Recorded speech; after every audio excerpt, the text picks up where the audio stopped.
My name is Kevin Thompson, and I'm about to tell you a story that will make you question everything you think you know about the people closest to you. I'm a maintenance mechanic at Ford's River Rouge plant in Detroit. Been there 12 years, worked my way up from the bottom. Married to Laura for 7 years, together for 9. I thought I knew my wife better than anyone in this world. I was dead wrong. It all started on a Monday in October. The kind of gray, drizzly day that makes Detroit feel even more depressing than usual. Our assembly line broke down around 2 p.m., some hydraulic issue that would take hours to fix. Supervisor sent us home early. Usually, I'd grab a beer with the guys, but something made me want to go straight home to Laura. She worked as a receptionist at a dental office downtown, usually got home around 6. I was looking forward to surprising her, maybe ordering pizza, watching one of those reality shows she loved. Simple pleasures, you know. After 12 years of shift work, I'd learned to appreciate the quiet moments. I pulled into our driveway on Maple Street. Nothing fancy, just a 2-bedroom ranch we'd been paying on for 5 years. The house looked exactly the same as always. White siding, blue shutters, Laura's flower garden that she'd neglected since spring. But something was different. Her Honda was there, along with 2 other cars I recognized, Kendra's red Camaro and Amelia's silver SUV. As I walked up to the front door, I could hear voices through the window. Laura was having one of her girls' nights. She did this maybe once a month, had Kendra and Amelia over. They'd drink wine, gossip about people from high school, complain about their jobs. Usually harmless stuff. I was about to walk in and say hello when something in Laura's tone stopped me cold. There was an excitement in her voice I hadn't heard in years. A breathless, giddy quality that made me pause with my hand on the doorknob. "Girls, I swear I feel like I'm 22 again," Laura was saying. "Like when Ryan kisses me, I get actual butterflies. When's the last time Kevin made me feel anything close to that?" My blood turned to ice water. Ryan Morrison, her boyfriend from college, the guy she'd dated for 3 years before we met. Tall, good-looking, came from money. His family owned some kind of tech company. I'd always felt like I was settling for second place when Laura chose me over him. I pressed myself against the side of the house, heart hammering so hard I was sure they'd hear it through the walls. "Wait, back up," Kendra's voice cut through my shock. "You're seeing Ryan again? When did this start?" Laura laughed, actually laughed. 3 months ago. Remember when I said I was taking that weekend pottery class? Total lie. Ryan was in town for business, looked me up on social media. One coffee date turned into, well, 3 months. While I was working overtime to save up for the vacation to Hawaii she'd been begging for, she was sneaking around with her ex. "Laura, honey, you're married," Amelia said, but there wasn't judgment in her voice. Just concern.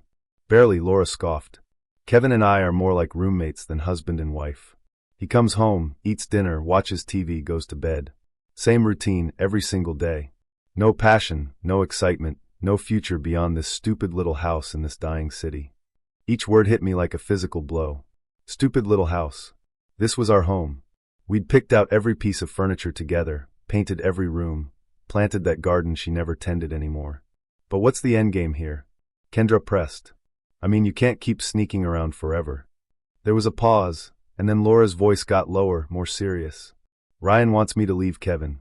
He's getting transferred to Seattle, some big promotion at his dad's company. He wants me to come with him. Are you going to?" Another pause. Longer this time. "I don't know yet. Kevin's not a bad guy, just boring. And there's the money situation. If I just up and leave, I get nothing. But if he leaves me, or if there's fault involved..." My hands were shaking now. I knew I should walk away, drive around the block, pretend I'd never heard any of this. But I couldn't move. "What are you thinking?" Amelia asked. "Ryan's been researching divorce law. Michigan's a no-fault state, but there are exceptions. If I could prove Kevin was abusive or something, I'd get the house, half his pension, spousal support. Enough to start fresh in Seattle." "But Kevin's never hurt you," Kendra said quietly. Laura's laugh was sharp, ugly. "Kevin couldn't hurt a fly. The man apologizes when he accidentally steps on ants. But that's not really the point, is it? It's about what I can prove." I felt sick. Actually nauseous. This woman I'd shared a bed with for 7 years, who I'd held when she cried over her mother's death, who I'd supported through 2 job changes and a cancer scare. This woman was plotting to destroy my life. "Laura, that's fraud. You could go to jail," Amelia whispered. "Only if I get caught. And who's going to believe Kevin over me?" I'm a victim of domestic violence, and he's just another angry man who couldn't handle his wife leaving him. Ryan said he'd testify that he'd seen the bruises, heard me crying about Kevin's temper. Ryan would lie in court for you? Ryan would do anything for me. He always has. I'd heard enough. More than enough. I backed away from the house on unsteady legs, got in my truck, and drove. Just drove, with no destination in mind. I ended up at Hart Plaza downtown, staring out at the Detroit River, trying to process what I'd just learned. My wife was cheating on me with her college boyfriend, planning to leave me. And if that wasn't enough, she was going to frame me for domestic abuse to maximize her payout. The woman I'd loved, trusted, built a life with, she was willing to send me to jail for money. I sat by that river for 3 hours, watching the sun set over Windsor across the water. By the time I drove home, the girls' cars were gone. Laura was in the kitchen, cleaning up wine glasses and pretending nothing had happened.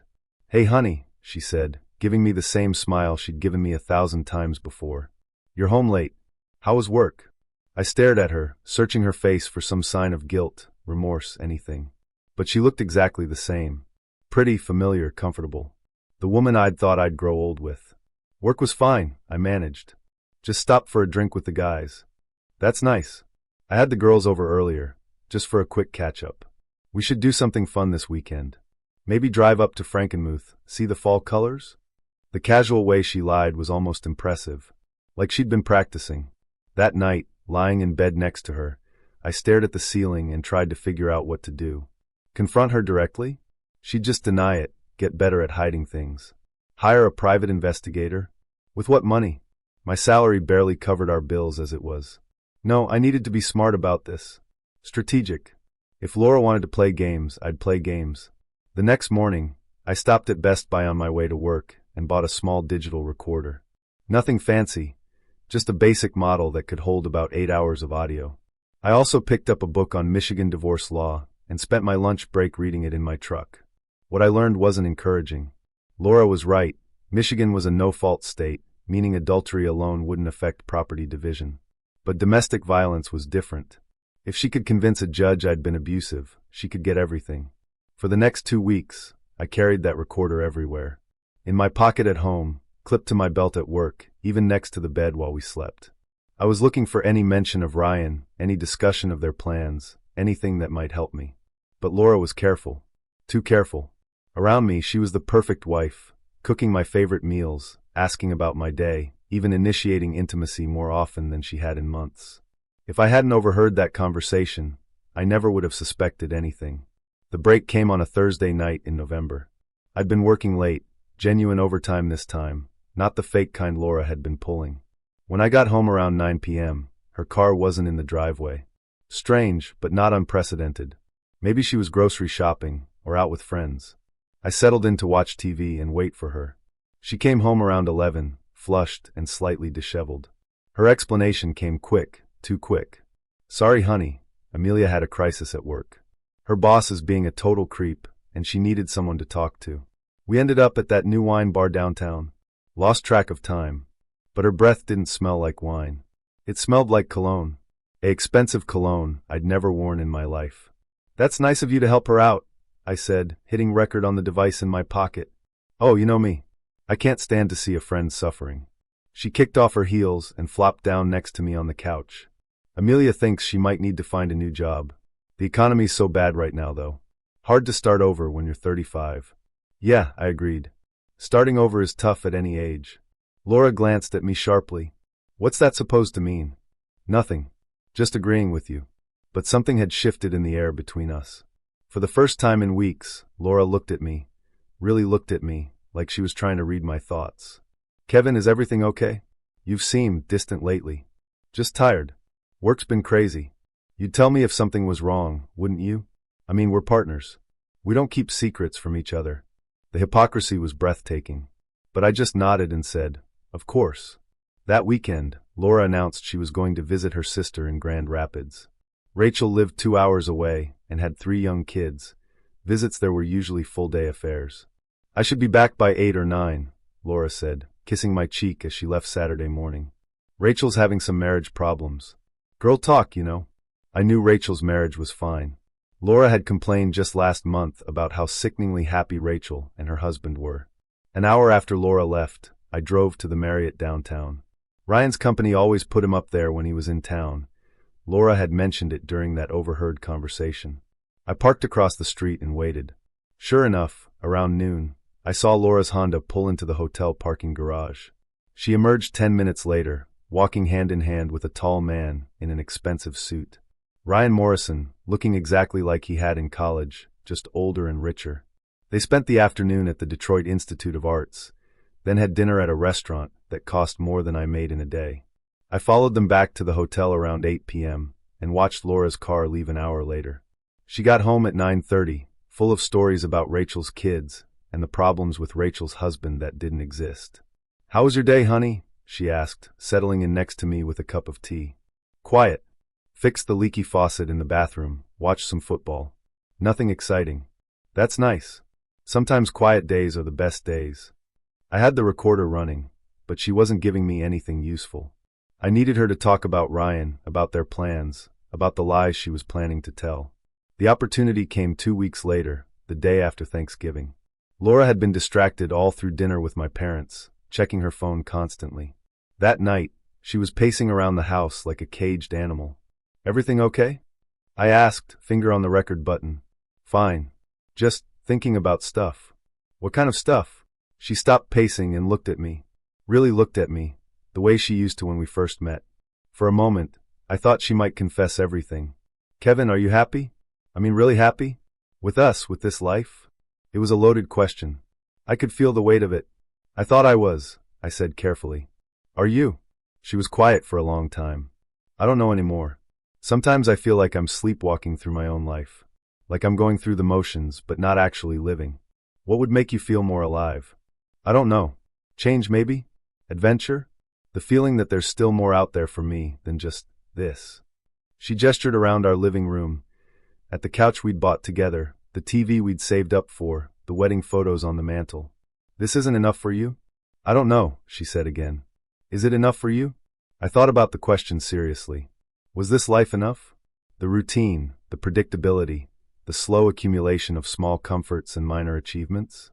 "I thought it was," I said finally. "But maybe I was wrong too." Laura looked surprised by my answer. "Really? Maybe we've both been settling. Maybe we both deserve more." I was fishing now, hoping she'd take the bait and open up about Ryan, about her real feelings. "Kevin, can I ask you something? Hypothetically?" "Sure. If you found out I'd been unfaithful, would you be devastated? Or would you be relieved to have a reason to start over?" My heart was racing, but I kept my voice steady. "Hypothetically? Hypothetically. I guess it would depend on the circumstances. If it was just physical, that's one thing. But if you'd fallen in love with someone else, if you wanted a whole different life, I don't know. Maybe it would be better to be honest about it." She was quiet for so long I thought the conversation was over. "What if the other person could give me things you can't? Security, travel, a different kind of life. Then maybe you should be with that person." "Just like that? You wouldn't fight for us?" I looked at my wife, really looked at her, and realized I was looking at a stranger. "Laura, I can't fight someone who doesn't want to be fought for." Tears started running down her face. Real tears, not the manufactured kind I'd been seeing lately. "I'm so sorry, Kevin. I never meant for any of this to happen." For a moment, I thought she was going to confess everything. Tell me about Ryan, about their plans, about the lies she'd been preparing. Maybe we could work through this like adults. But then her phone buzzed. She glanced at it, and her face changed. Hardened. "I should get some sleep," she said, wiping her eyes. "Big day tomorrow." "What's tomorrow?" "Nothing important. Just life." She went to bed, leaving me alone with my thoughts and my digital recorder that had captured nothing useful. The next morning, Laura was gone before I woke up. There was a note on the kitchen table. "Gone shopping with Kendra. Back this afternoon." But Kendra's Facebook page showed her at home with her family all day. I was losing patience with this game of cat and mouse. Laura was too careful, too smart to give me what I needed through casual conversation. I needed to force her hand. That evening, when she returned from her fictional shopping trip, I decided to escalate things. "Laura, we need to talk." She tensed immediately. "About what?" "About us. About where this marriage is going." "I don't understand." "I think you do. Things have been different between us for months." We're both going through the motions, but neither of us is really here. She sat down across from me at the kitchen table, her face carefully neutral. What are you saying? I'm saying maybe we should consider separation. The word hung in the air, between us like a bomb waiting to explode. Separation? She repeated. Just temporarily. Give us both some space to figure out what we really want. Laura's eyes narrowed. Is there someone else, Kevin? Is that what this is about? No, I said honestly. There's no one else. I just think we've grown apart, and maybe some time apart would help us figure out if we can grow back together. And if we can't, then maybe we end things while we can still be civil about it. I was watching her face carefully, looking for any sign of relief or guilt or calculation. What I saw instead was panic. Kevin, I don't want a separation. I love you. I love our life together. Do you? Really? Of course I do. Why would you even think otherwise? Because you seem unhappy, Laura. Distracted. Like you're somewhere else half the time. I've been stressed about work, that's all. And maybe I have been a little distant, but that doesn't mean I want to end our marriage. She reached across the table and took my hand. Her touch felt cold. Kevin, please. Don't give up on us. Not yet. Let's try counseling or something. Anything but separation. I pulled my hand back. Why are you so afraid of separation? Because I love you. Or because you're afraid of what it might mean financially? The question slipped out before I could stop it. Laura's face went white. What's that supposed to mean? Nothing. Forget I said anything. But it was too late. Something had shifted in Laura's expression. Suspicion replaced panic. Kevin, do you know something I don't know? Like what? I don't know. You tell me. We stared at each other across the kitchen table, both of us knowing the conversation had moved into dangerous territory. I don't know anything, Laura. I'm just trying to be honest about how I'm feeling. And how are you feeling? Like I'm married to a stranger. The words came out harsher than I'd intended, but they were true. The woman sitting across from me looked like my wife, sounded like my wife, but everything else felt foreign. Laura stood up abruptly. I think you're having some kind of midlife crisis. You're 34 years old, Kevin. This is your life. This is what real life looks like. It's not all passion and excitement like in the movies. I know what real life looks like. Do you? Because it sounds like you're expecting something that doesn't exist. Maybe. Or maybe I'm just tired of pretending to be happy when I'm not. So what do you want from me? Honesty. I am being honest. Are you? The question hung between us, loaded with everything I knew and couldn't say. Laura's phone buzzed. She glanced at it automatically, then caught herself and put it face down on the table. Who was that? Nobody. Spam call. But I'd seen her face when she looked at the screen. That wasn't the expression of someone getting a spam call.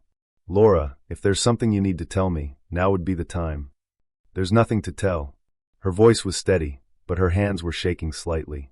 Okay, I said finally. But if that changes, I hope you'll trust me enough to be honest about it. Of course. But we both knew she was lying.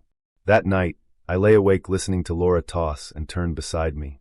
Around 2 a.m., she got up and went to the bathroom. I heard her whispering into her phone, but couldn't make out the words. When she came back to bed, she was crying silently. Laura? You okay? Fine. Just couldn't sleep. Want to talk about it? No. Just hold me. I did, even though it felt like holding a stranger.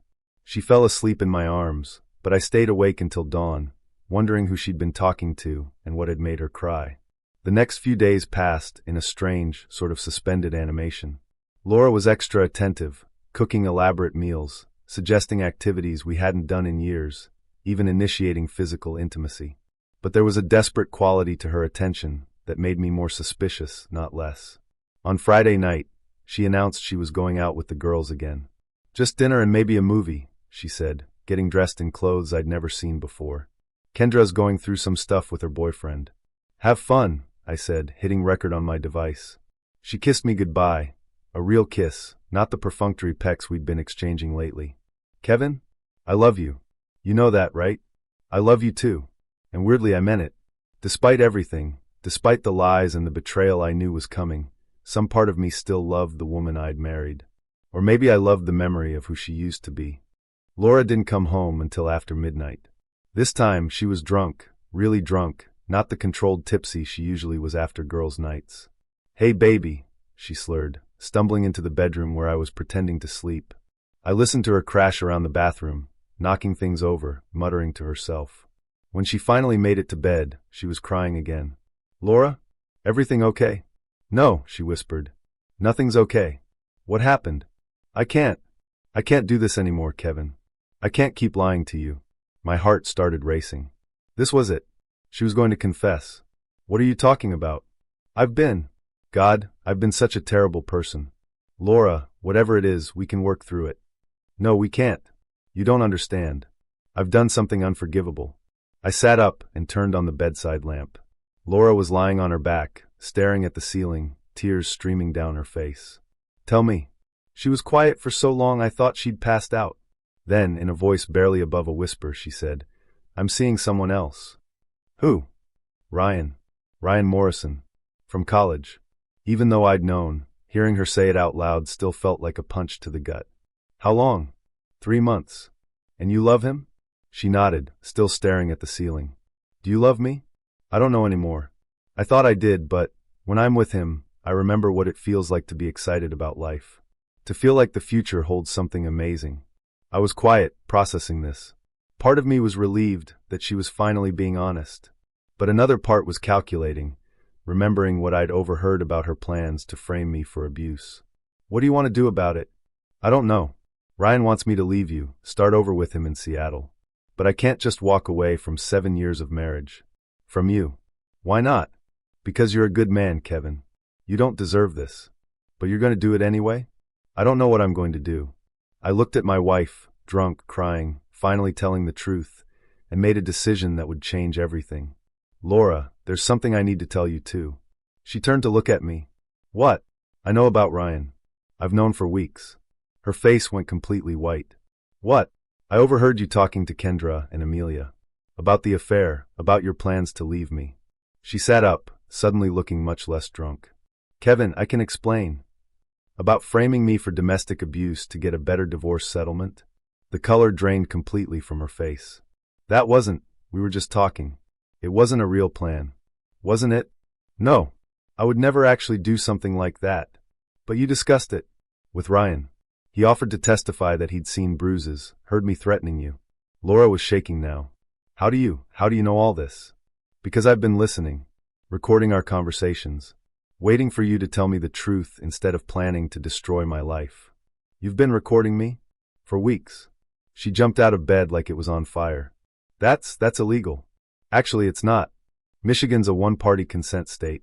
As long as I'm part of the conversation, I can record it legally. You son of a bitch. And just like that, the crying, remorseful Laura disappeared. In her place was someone I'd never seen before, cold, calculating, furious. You've been spying on me. I've been protecting myself from your lies. What lies? I just told you the truth. After months of deception. After planning to send me to jail for crimes I never committed. I never planned that. Then why did you discuss it in detail? Why did Ryan research the legal implications?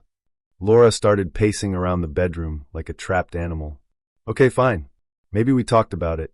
But we never would have gone through with it. How am I supposed to believe that? Because I'm telling you now. Only because you got drunk and felt guilty. What about tomorrow, when you sober up and remember that Ryan's offering you a new life in Seattle? She stopped pacing and turned to face me. What do you want, Kevin? I want a divorce. Fine. We'll get divorced. But I'm not signing anything that leaves me with nothing. You committed adultery, Laura. In some states, that affects property division. We're not in some other state. We're in Michigan. True. But attempted fraud is a crime everywhere. Her eyes narrowed. What are you talking about? Conspiracy to file false police reports, perjury, insurance fraud if you were planning to claim medical expenses for fake injuries. I've done my research too. You can't prove any of that. I pulled out my digital recorder and hit play. Laura's voice filled the room. Ryan said he'd testify that he'd seen the bruises, heard me crying about Kevin's temper. Laura's face crumpled. Kevin, please. I was just angry, just talking. I never would have actually done it. But you thought about it. You and your boyfriend planned it out. You researched how to destroy my life for money. It wasn't about the money. Then what was it about? It was about freedom. About having enough to start over, to build something new. By sending an innocent man to jail? You weren't going to go to jail. It would have been a civil case, not criminal. That makes it better? Laura slumped down on the edge of the bed, looking defeated. What do you want from me, Kevin? I want you to agree to a fair divorce. You take your car, your personal belongings, half the money in our checking account. I keep the house, my pension, everything else. That's not fair. I have rights. You have the right to an honest divorce, not one based on lies and fraud. We stared at each other across the bedroom, 7 years of marriage reduced to a negotiation between adversaries. And if I don't agree? Then I take this recording to the police and let them decide if conspiracy charges are appropriate. You wouldn't do that. Try me. Laura looked at me like she was seeing me for the first time. I don't know who you are anymore. I'm the same person I've always been. The difference is, now I know who you are. She was quiet for a long time, weighing her options. I need to think about this. Take all the time you need. But while you're thinking, you can stay at Kendra's or get a hotel room. I want you out of this house. Kevin. Tomorrow, Laura. I want you gone by tomorrow. She started to argue, then seemed to realize she didn't have any leverage left. Fine. But this isn't over. Yes, it is. The next morning, Laura packed 2 suitcases and left without saying goodbye. I spent the day cleaning the house, removing pictures, boxing up her things. By evening, it was like she'd never lived there at all. She didn't contact me for a week. When she finally called, it was through a lawyer. My client is prepared to discuss settlement terms, the attorney said. What does she want? Half of everything. The house, your pension, savings, investments. Tell her no. Mr. Thompson, Michigan is a no-fault state. Adultery doesn't typically affect property division. But fraud does. And I have evidence that your client planned to make false accusations against me to influence the settlement. There was a pause. What kind of evidence? Recorded conversations detailing the plan. Admissions of intent to lie in court. Conspiracy to commit perjury. Those recordings may not be admissible. They're perfectly legal under Michigan law. One-party consent. And even if they weren't admissible in divorce court, they'd be admissible in criminal court. Another pause. What are you looking for in terms of settlement? She gets her personal belongings, her car, and $5,000. I keep everything else. That's completely unreasonable. It's more than she deserves after planning to destroy my reputation and possibly my freedom for financial gain. I'll discuss it with my client. 2 days later, Laura herself called me. Kevin, please. You're being vindictive. I'm being fair. $5,000? I can't start a new life on $5,000. You should have thought of that before you started planning to frame me for domestic abuse. I told you, that was never a real plan. Your recorded words suggest otherwise. Those recordings are taken out of context. Are they? Would you like me to play the full conversation for a judge? She was quiet for a moment. What if I give you something in return? Like what? Information about Ryan that you might find interesting. I'm not interested in your boyfriend's secrets. He's married, Kevin. That stopped me. What? Ryan's married. Has been for 2 years. His wife doesn't know about me. Why are you telling me this?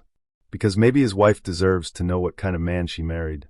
And maybe that information is worth something to you. I thought about it. It's not worth $45,000. What is it worth? Nothing. I'm not interested in revenge, Laura. I just want out of this marriage with my dignity intact. $10,000 then. And I'll give you Ryan's wife's contact information. No. Kevin, please. I know I screwed up, but I can't survive on $5,000. You can get a job. You have experience, references. You'll figure it out. In this economy, do you know how hard it is to find decent work? About as hard as it is to rebuild your life after your spouse tries to frame you for a felony. There was a long silence. You're not the man I married. No, I'm not. The man you married was naive enough to trust you. This man knows better. Fine. $5,000 it is. But I want it in cash, and I want to be done with this. Agreed. We finalized the divorce 3 weeks later. Laura signed the papers without looking at me, took her check, and walked out of the lawyer's office. I haven't seen her since. I heard through mutual friends that she moved to Seattle with Ryan after all. Whether his wife ever found out about the affair, I don't know. It's not my problem anymore. I still live in the same house on Maple Street. Still work at the Ford plant. Still lead what most people would call a quiet, ordinary life. But it's my life now, built on honesty instead of lies. The digital recorder sits in my desk drawer. Sometimes I wonder if I should delete the files, put the whole mess behind me. But then I remember how close I came to losing everything, because I trusted the wrong person. Maybe that makes me cynical. Maybe it makes me smarter. Either way, it makes me free. People ask if I'm lonely, if I miss being married. Sometimes I do. But I don't miss being lied to. I don't miss wondering if the person sharing my bed is planning my destruction. I've learned that some betrayals cut so deep they change you permanently. You can forgive, maybe even forget, but you can never quite trust the same way again. And maybe that's not such a bad thing. Thank you for watching the video to the end. Maybe YouTube will no longer offer you my channel. So subscribe to it by clicking subscribe on the right under the video to receive new interesting stories. Also on the right of the video, there is a playlist with other interesting stories that you can listen to, and you can also write in the comments what stories you would like to see on the channel.